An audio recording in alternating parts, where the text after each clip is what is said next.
Muy amable, Gris, y ya saben ustedes que la vida, los días que vamos viviendo, que vamos pasando, es un cúmulo de todo, ¿no? Buenas noticias, malas noticias, análisis de aquí, análisis de allá, y eso es lo que vamos a hacer en este momento con Juan Subirana.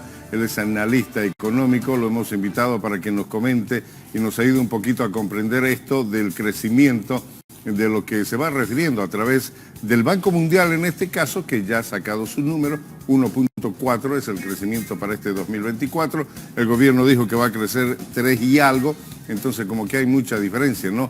Juan, ¿cómo está? Buenos días, bienvenido al programa. ¿Cómo está? Muy buenos días, muchísimas gracias por el espacio.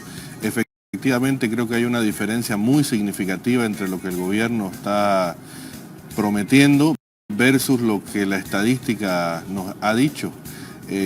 Básicamente creo que el 3 y fracción trata de repetir el último dato que tenemos del año 2023, que crecimos al 3.08%, pero la estadística no miente y estamos prácticamente ya cerrando el último trimestre 3.5%, incluso superior a lo que fue el cierre de 2023. Sin embargo, ya el Banco Mundial a inicio de periodo nos decía que iba a ser de 1,5 con tendencia a la baja, y efectivamente nos está confirmando la tendencia a la baja del 1,4% para la estimación de cierre.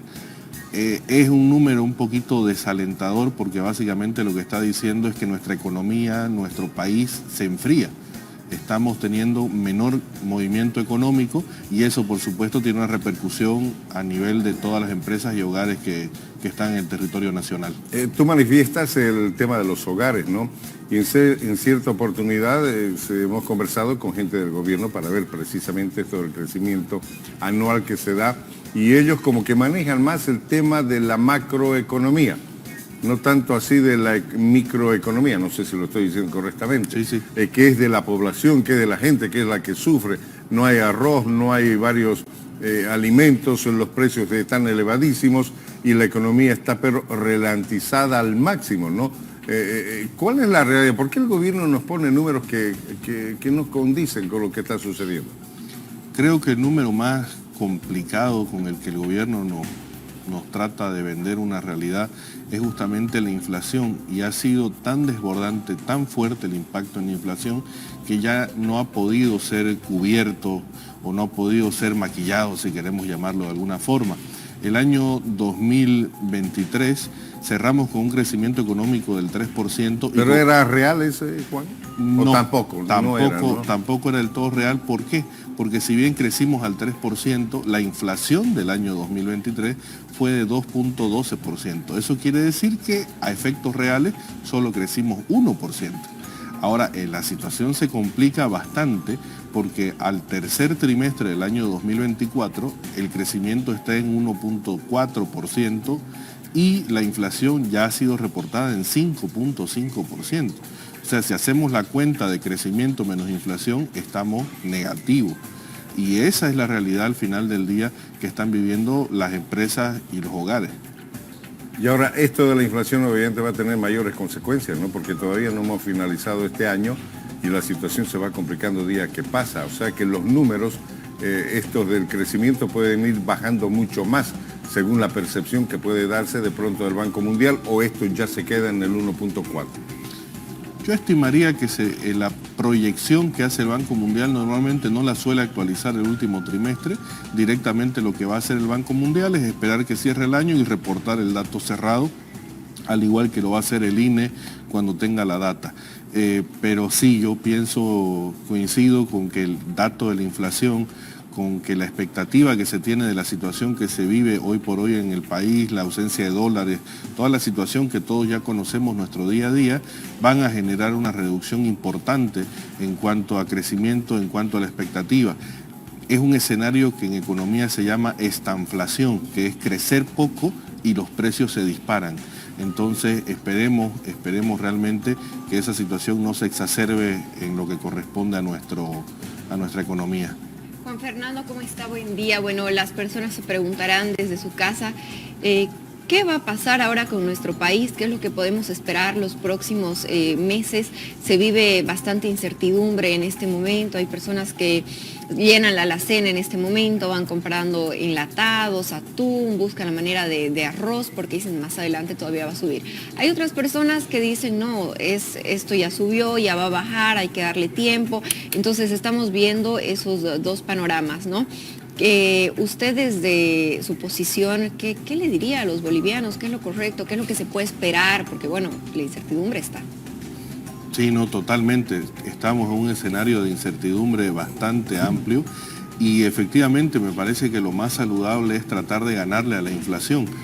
Aquellas personas que, como bien lo dice, se aprovisionan de arroz, se aprovisionan de aquellos alimentos que no son tan perecederos, están tratando de hacer una jugada contra la inflación.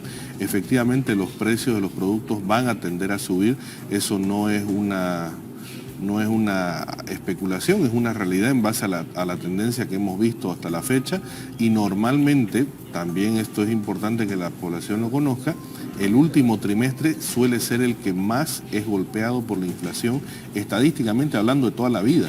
El mes de diciembre tiende a tener precios 10% más altos que el resto del año. Ya estamos en octubre, se viene noviembre, hay algunas dinámicas que se utilizan de otros países incluso.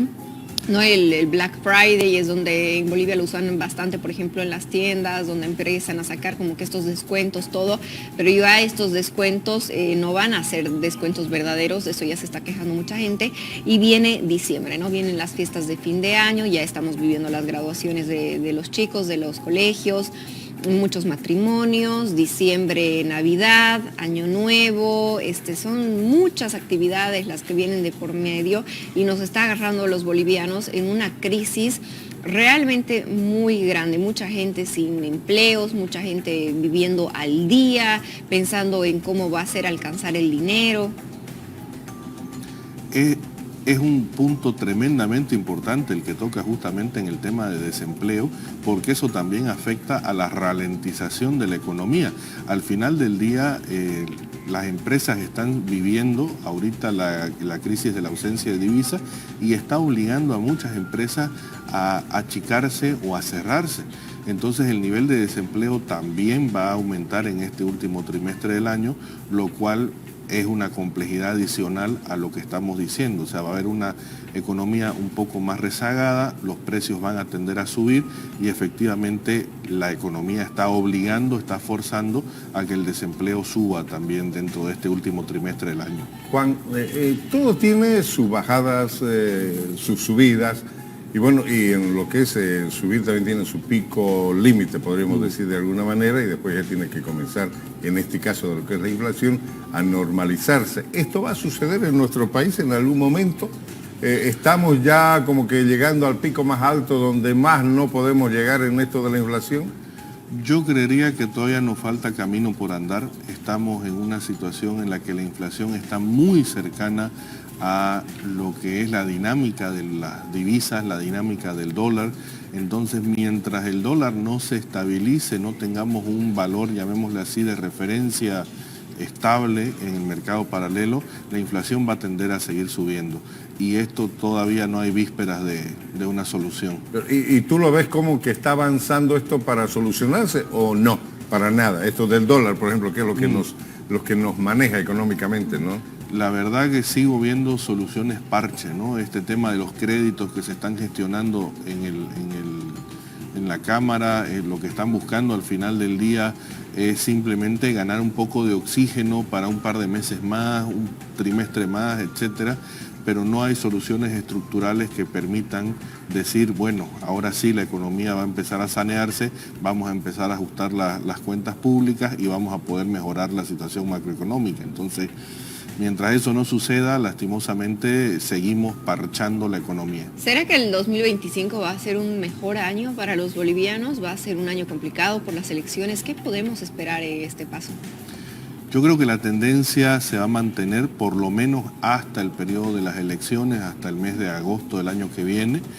Es un año relativamente complejo porque no nos olvidemos que en el caso boliviano en particular lo económico no se puede divorciar de lo político y lastimosamente un año electoral va a tener un impacto tremendo en la economía. Esperemos que hacia arriba, esperemos que dinamice la economía, pero como le digo, lastimosamente el impulso con el que estamos llegando al último trimestre del año es bastante negativo. Juan, yo quiero enfatizar un poquito en el tema de los préstamos, porque parece que en nuestro país tenemos la cultura mucho, eso de los créditos, préstamos, ya lo está demostrando el gobierno, porque sin créditos, sin préstamos, parece que no puede hacer absolutamente nada. Recién nomás hay un plantón, ¿sí? Una vigilia en la sede de gobierno respecto de personas que deben a las entidades bancarias. El gobierno, y en su momento lo ha dicho, tienen que hacer la reprogramación respectiva de sus deudas, pero ellos dicen esto de la reprogramación más bien nos está complicando mucho más, porque nuestra deuda se va alargando, vamos pagando más plata, ya no tenemos mayores ingresos, y esto también es un reflejo seguramente de lo que es la parte económica, porque gran parte de los bolivianos están endeudados con los bancos, ¿no? Sí, no, totalmente. Al final del día todo el reclamo termina siendo parte del mismo problema, ¿no? O sea, ¿por qué no puedo pagar mi crédito? Básicamente porque la economía no me permite crecer, no me permite avanzar, y ese, como le digo, es parte de ese problema que nos hemos ido enfriando como economía, que el consumo ha ido reduciéndose, los índices de todo lo que corresponde al IGAE, que es el índice de movimiento de actividad económica, también se ha reducido. Entonces, evidentemente no es una situación del todo favorable, y es totalmente comprensible, ¿no? Ellos dicen reprogramar es patear la deuda a futuro, pero lastimosamente no nos queda otra alternativa, pensando como personas y también pensando como Estado. Al final del día, esta es la consecuencia de gastar más de lo que tenemos como Estado. Claro, Juan Fernando, aquí hay un tema bien grande, y es que cada vez que bueno, el gobierno adquiere una nueva deuda, la que la terminan pagando no son las personas que han tomado la decisión, no somos los bolivianos a través de nuestros impuestos, todo, y tenemos una de las deudas más altas. Por favor, hágame recuerdo si usted tiene ese dato, hace un tiempo atrás, si no me equivoco, con el gobierno de Evo Morales, ¿no? Tuvo una deuda de las más altas que hubo en Bolivia, que realmente todavía no se ha pagado. Sí, totalmente, no, estamos todavía, más o menos se estima que nos faltan todavía por conseguir cerca de 250 millones de dólares en endeudamiento de este año. ¡Qué locura! Más los 750 que ya hemos adquirido, estaríamos hablando solo este año de 1.000 millones de dólares. Y eso sale del bolsillo de los bolivianos a través de los impuestos. Por supuesto, el pago de la deuda va a tener que salir del erario público en algún momento, pero ¿cuál es el problema de fondo? El problema, yo siempre lo digo, si usted gana 100 bolivianos y gasta 107 todos los meses, esos 7 bolivianos al principio los saca de sus ahorros, pero más adelante va a tener que pedir prestado para seguir gastando ese ritmo. Ya llegamos al punto en que Bolivia tiene que pedir prestado, porque siempre su déficit público promedio ha estado en 7%. O sea, imagínense, durante más de 10 años nos hemos gastado 7% más de lo que nos ingresaba. Estas son las consecuencias. Juan, ya para finalizar y rapidito, ¿qué le puede decir a la gente?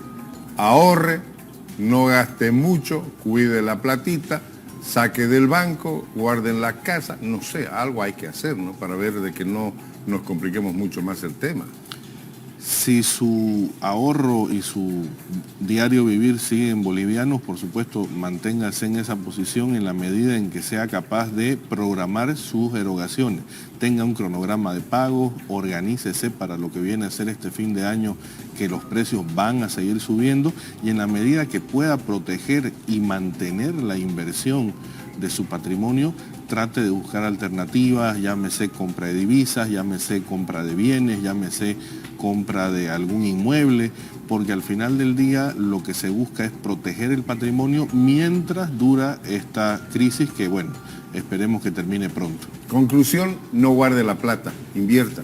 Sí, totalmente, ¿sí? Totalmente. Y prográmese. Bárbaro. Juan, muchísimas gracias por estar con nosotros. Un gusto.